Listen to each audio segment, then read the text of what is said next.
айтпауға болады ма? Иә, болады. Айтпақшы, жақында жарыс басталады деп естідің бе? Иә, қазірден бастап дайындалып. Ол туралы қай жерден білдің? Мен кеше ғана ағайдан естідім. Ағайдың мақтанып тұтасың, кім деп ойлайсың? Әрине, өзіңді мақтамасаң басқа кім мақтайды? Сен жаңадан келген жігітті көрдің бе? Анау ма? Иә, менің білуімше оның есімі Жаңғырған кеше ғана келді бізге. Бұрынғыдан анау рәсімін ұйымдастырамыз ба? Керек жоқ деп ойлаймын. Кеш сайын осы залдың едін жуып жүруге уақытым жоқ. Жарайды, кеттік, жалғастырайық.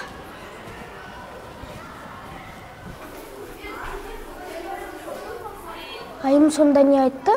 Шыны керек, не айтып тұрғанын мүлдем естіген жоқпын, бірақ өзім маникюр туралы бір нәрсе айтып тұрғанын естігенмін. Ой, бір қызықты нәрсе айтты деп отырсам? Жоға, білесің ғой, әрдайым күлбаммен айтып отырады. Айтпақшы, сабақ деген қай жаққа барамыз? Білмеймін, үйге барайын дегенмін. Оның орнына сабақ жаққа барайық. Бүгін сол жақтан өтіштер қыдырады. Сонымен бірге қайтпадық па? Білмеймін, көреміз. Осы сабақ өзі бітсеңші. Ал енді сендерге хабарым бар. Алдыңғы аптаға біз шығармашылық жоба дайындаймыз. Жоба? Қандай жоба? Тыныш. Мен жоба туралы сендерге одан бұрын айтқанмын. Сол үшін үш адамнан топқа бөлінеміз. Кім кіммен екенін өзім айтып шығам. Мұғалім, біз екеуміз болсақ бола ма? Жоқ. Жоба міндетті түрде 3 топқа бөліну керек. Эмира, Ая сендермен бірге Айзере болады. Келесі Айзере? Айзеремен қалай жұмыс жасаймыз? Ол ешкіммен сөйлеспей жүреді емес пе? Мұғалім, неге Айзере бізбен? Біз істеп отырсақ, ол тыныш қана жанымызда отырады ма? Эмира, бірге оқып сөйлеспейміз деген қалай ол? Міне, осы жоба сендерді біріктіреді деген ойдамын. Енді не істейміз? Ой, қойшы, өзіміз істей береміз. Жарайды, көреміз не болады.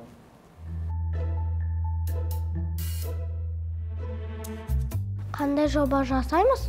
Мүмкін экономикаға қатысты жоба істейміз. Экономика? Қиын болмай ма? Мүмкін Қазақстанның табиғатын қорғауға байланысты. Болды, қиын сияқты. Кешірім. Бұлай артынан жақындамас, шошып кеттім. Кешіріңдер. Сендерге бір ойыммен келіп едім. Мүмкін буын арасындағы әлеуметтік қарым-қатынас жақсаруын тақырып ретінде алсақ. Мүмкін әлі ойланып көреміз. Өміріңдегі мәселені алып жатсың ба? Ой, кешір. Бүгін жұма, ал жобаны келесі аптаның басында тапсыруымыз керек. Үлгереміз бе?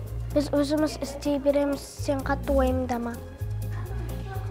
Бірақ мен өз үлесімді қосайын деп едім.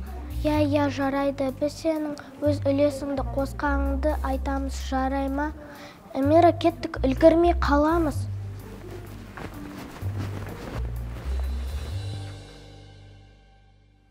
Қайда асығып жатырмыз? Ана қыздың қасынан тез қашып кетейін дегенмін, сағызды өзі жабысып тұрып алды ғой. Ая, не деген адамсың? Мен жаман болдым ба? Онда сонымен сөйлесіп, үйіне шай ішіп дос болып кетпедіңдер ме? Әдеттің ғой, ренжімеші енді кішкене ыңғайсыз болып қалды ғой. Эмира, біреуді аяп тұрма? Ойбай, Эмира өзгеріп жатыр. Менің бұрынғы Эмирам қайда?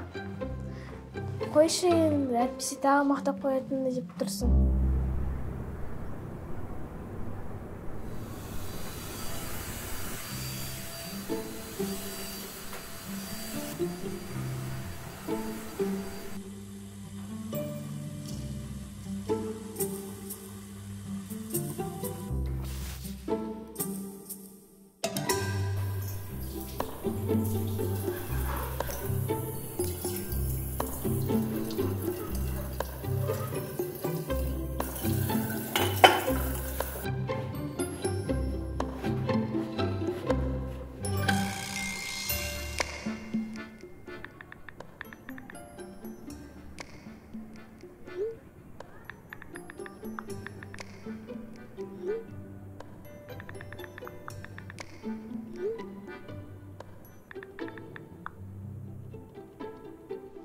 Так, жинап болдың ба қызым? Иә, болдым. Ал жуылған кірлерші? Үйдің полын да, ыдыс-аяқтарды да жуып, киімдерді іліп қойдым. Сенде таңғалдыратын күн бар екен, әлде бір жаққа салынғалы отырсың ба? Иә, пап, шынымды айтсам, бір сурет үйірмесіндегі бір қызбен достасып алдым. Өмірде әлі дұрыс таныспасақ та, Инстаграмда танысып сөйлесіп алдық. Біздің кезімізде ешқандай Инстаграм болған жоқ. Ұялмай қысылмай танысушы едік. Қалай ол, пап? Қиын ғой. Адамның стористарын, фотоларын көрмей, қалай танысуға болады? Мүмкін ол біртүрлі адам болып шығатын шығар. Өмірде келе таныстық. Еш қиындық жоқ. Жарайды, сәттілік саған.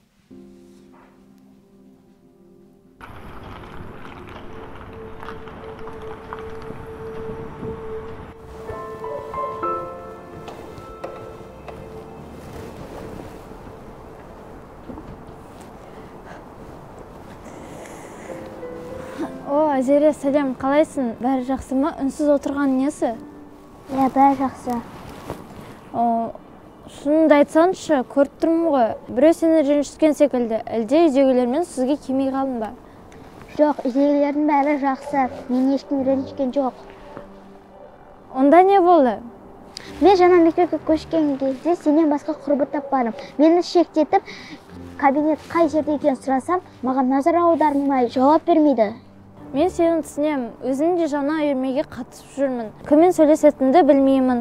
Бірақ бір қызбен танысып, қазір дәл соған бара жатырмын. Сенде тым болмағанда мүмкіндік бар екен. Жаңа дос табу үшін түрлі әдістер бар емес пе? Мүмкін бір музыкалық жанрын ұнатасыңдар, әлде бір үйірмеге қатысқыларың келетін шығар. Мысалы, мен үй жұмысын түсінбей қалған кезде жаңа дос құрбыма хабарластым. Сөйтіп, біз достасып кеттік. Мүмкін сен оларға көмектесерсің, сонда саған міндетті түрде назарын аударады. Солай да жазып көрдім. Бізге жоба берілді, топқа бөліндік. Мен екі қызбен жасайтын болдым. Міне, бұл керемет мүмкіндік емес пе? Бірақ олар өзіміз жасаймыз деп мені қуып жүрсе бола ма? Мен сені түсінемін. Ондай болып тұрады. Сен жаңадан келгендіктен олар өздерін әзірге шеңберлеріне кіргізбейді. Не істеу керек екенін айтайын ба? Айтшы. Сен жобаны өзің бастап, өзің бітіре бер. 100%-ға сенімдім, олар дым жасамай отырады. Сонда сен олардың көздерінше қаһарман болып, келесіңдағы көмектесесің. Ал олар егер жобаны жасап қойсашы? Онда мұнайма, бәрі жақсы болады. Жаңа достар табасын деп ойлаймын. Рахмет саған. Оқас жоқ. Сосын не болатынын маған айтарсың. Сау бол. Сәттілік. Рахмет.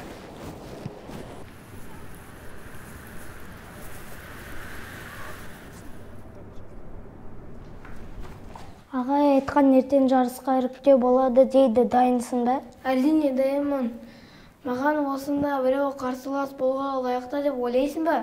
Ал егер сені мені қойса, мен сені 10 секундтың ішінде жеңіп тастаймын. Ертеңгіге сенесің бе? Жоқ, бала емеспін ғой. Ертеңгі жеңетінде мен де сенбеймін. Көреміз әлі. Айтпақшы, ал егер сені жаңадан келген баламен қойса? Онда несі бар? Естігенімше, ол бұрын өз ауданында жеңімпаз болған, кейбіреуі мықты деп санап жүр. Маған деген күмәнің бар ма? Жоқ, оны білем, бірақ қарсыласты бағалауымға болмайды дегенде естіп пе едің?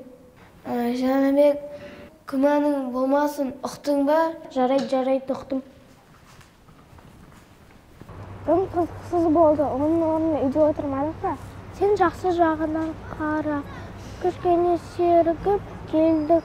Сен соңғы кезде бір түрлі көңілсіз жүресің.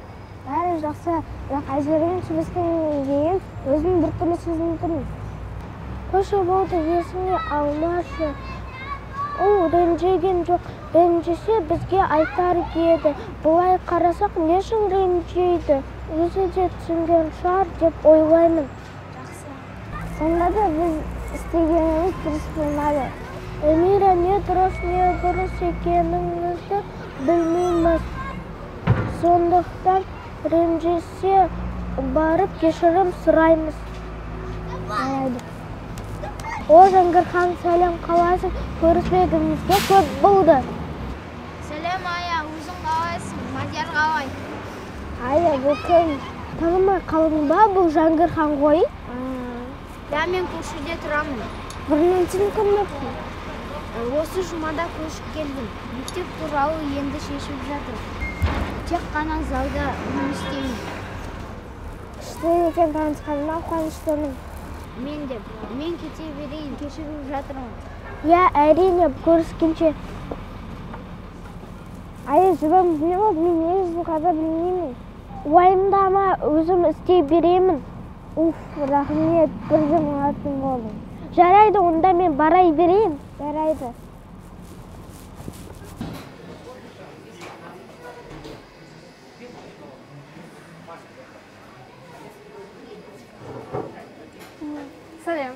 Сәлем. Мен кішкене қобалжып тұрмын. Менің есімім Жанерке.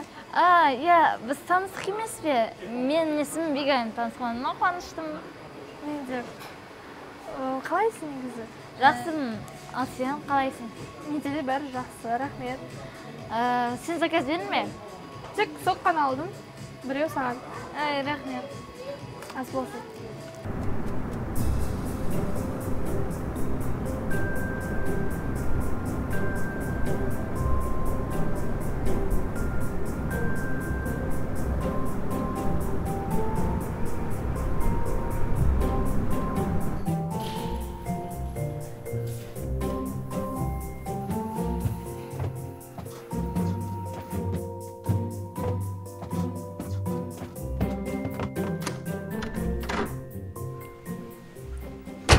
Келдің бе, кездесуің қалай өтті? Нашар өтті. Қараш, үстім бәрі су болып келді. Үстіне не болған? Су жерге құлап түстің бе? Жоқ, ол маған байқамай шай төгіп жіберді. Жол бойы су болып келдім. Ашуланба оған, ол да қатты уайымдаған шығар. Жоқ, енді сонда да ыстық шай төккен дұрыс болмады. Қолдары соншама қисық па? Мен есімде, ең жақын досым алғаш кездесуімізде директордың көзінше маған жала жапқан. Одан кейін мен анамнан оңбай таяқ жедім. Содан бастап екеуміз дос болып кеттік. Мүмкін осы жағдай сендердің достықтарының бастамасы шығар. Білмеймін, пап. Мүмкін солай да шығар. Бірақ сонда да төккені дұрыс болған жоқ. Келесіде одан кешірім сұра, ол да байғұс уайымда жүрген шығар. Иә, көреміз. Жазып жіберетін шығармын, немесе жазбайтын да шығармын. Алдымен өзінің кінәсін түсініп алсын. Бүгін іріктеу күні өзіңді қалай сезініп тұрсың, дайынсың ба? Мен әрдайым дайынмын, Жаныбек. Өзің қалайсың? Сенің бірінші іріктеуің емес пе? Қатты уайымдап тұрмын. Егер мен сол жаңадан келген баламен болсам, мүмкін ол сенімен болса, сен іріктеуден жеңіліп өте алмай қалсаң? Бұл мүмкін емес. Аға мені жақсы біледі. Мен дәрежеме осы залда ешкім тең болған жоқ. Бүгінде оңай болады. Мен онда бара берейін, кішкене денемді шынықтырайын.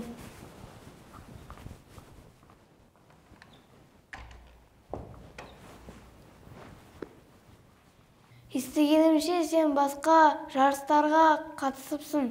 Иә, бірнеше рет республика чемпион атағын алғамын. Республика. Бұл мен үшін оңай. Мен әлемдік жарыстарға дайындалып жатырмын. Естігенімше, сені мұнда ең мықты деп санайды. Солай ма? Енді өзімді мақтағым келмейді, бірақ адамдар айтып жатса мен қарсы шыға алмаймын. Оны бүгін көре жатармыз. Күмәнің бар ма? Көреміз. Көреміз? Онда көрсетейін саған.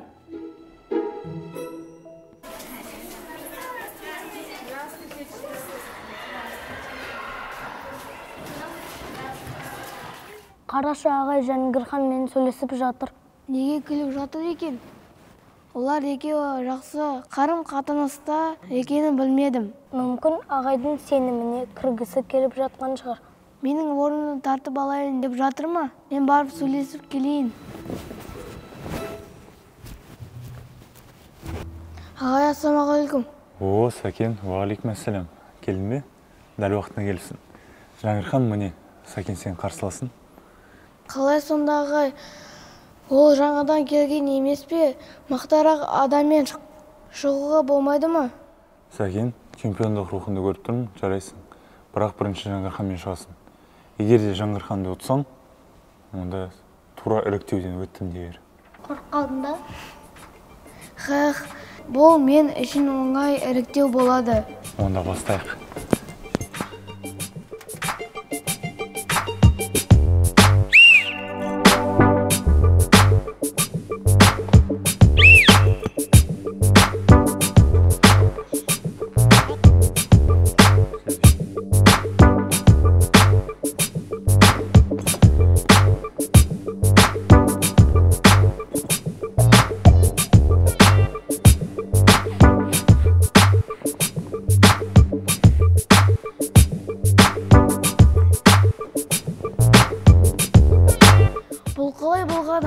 емес. Мүмкін бас тартасың. Жоқ. Ой, бұл жаман жаңалық еді.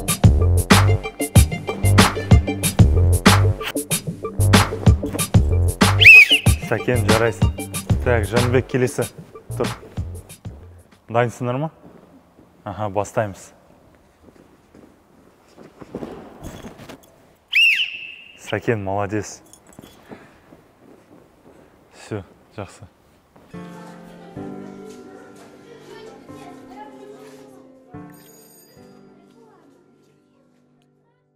Сәлем, мен саған инстаграмға жазып едім. Оқымапсың? Үстіме сықшай төккен адаммен қалай сөйлесем? Мен сені түсінемін, бірақ мен әдейі емеспін ғой, кешірші. Жарайды, қойшы, ол туралы сөйлескім келмейді. Ренжігіш жоқ қой. Білмеймін, көреміз. Қыздар, тыныш. Мүмкін бүгін қайтадан бір жерге барармыз. Ай, қайдам.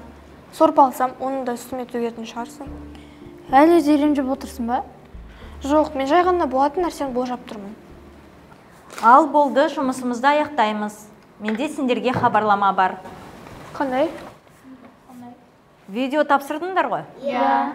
Енді ертеңге бір тұлғаның портретін саламыз. Бұл портрет сайысқа жіберіледі. Барлықтарыңды тексерем. Егер де біреулерін істемесеңдер, сендер сайысқа қатыспайсыңдар деген сөз. Ұқтыңдар ғой? Иә, ұқтық. Онда рахмет болсындар. Жанерке, бүгін бір жаққа барамыз ба? Уәде берем, үстіне еш нәрсе тікпеймін. Бегайым, мүмкін басқа күні. Ертеңгі ұстаз айтқан сайыс мен үшін өте маңызды. Соған дайындалу керекпін. Және сондықтан артық уақыт бөле алмаймын. Кешірші. Иә, онда келесі жолы.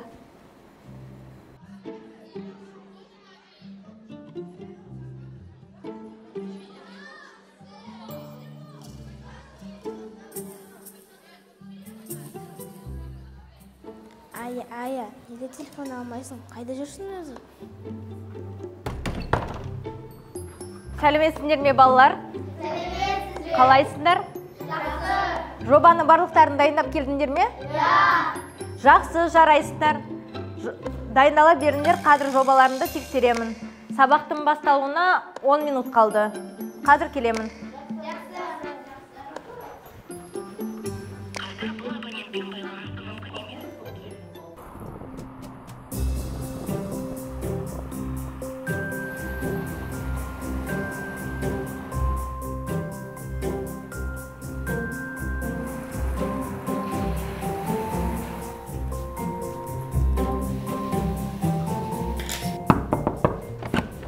Сәлеметсіз, ұстаз, кешіріңіз, кірсем болады ма?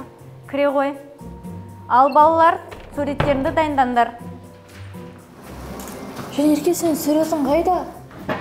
Мен оны автобуста қалдырып кеттім. Қалайша?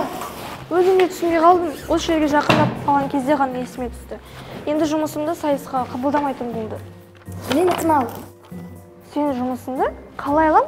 Сен ше? Маған ол сайыс мүлдем керек емес. Ал сен айтқандай, саған бұл сайыс өте маңызды.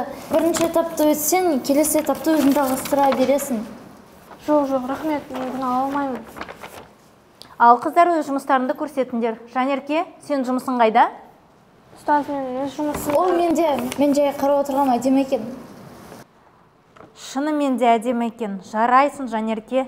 Ең үздік жұмыс сенде болып тұр. Енді келесі этапқа дайындала бер.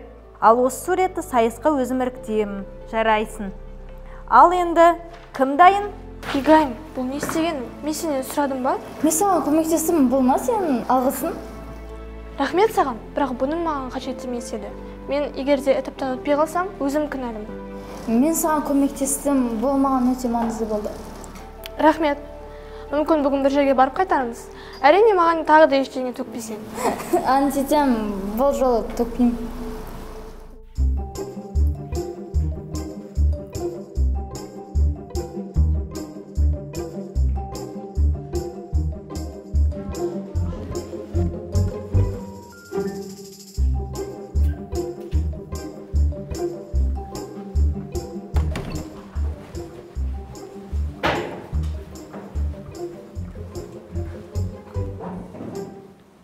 Ал балалар, бастайық па? Журналмен тексеремін.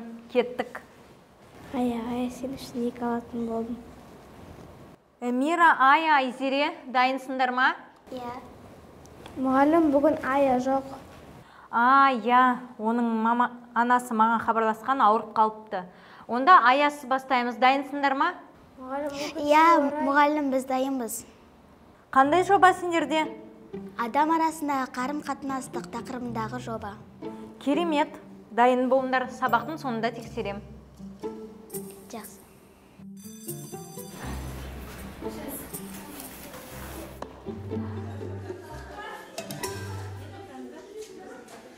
Сен жобаны істедің бе? Иә. Бірақ неге бірге істедің дедің, біздің үлесіміз жоқ қой. Сендерді қалайша ескермеймін, бұның дұрыс болмас еді. Аяның сөзін сен қалайдың, жоба дайын емес, сен бізді құтқардың. Оқашы жоқ, достар осындай жағдайда бір-біріне қолдау керек емес пе? Сондықтан бірге істедік деп айта салдым. Ертең біз киноға барамыз, сен бірге барасың ба? Бола ма? Иә, әрине, сен біздің құрбымызсың. Ал Ая ше, ол маған өкпелеп жүреді. Ая саған алғыс айту керек, сен болмасаң, мен оған ашу едім. Жарайды онда, мен келем. Жарайды, көріскенше.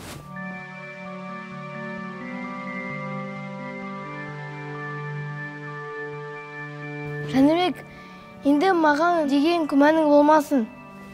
Жарайсың, сен уақытта қарсылас болдың.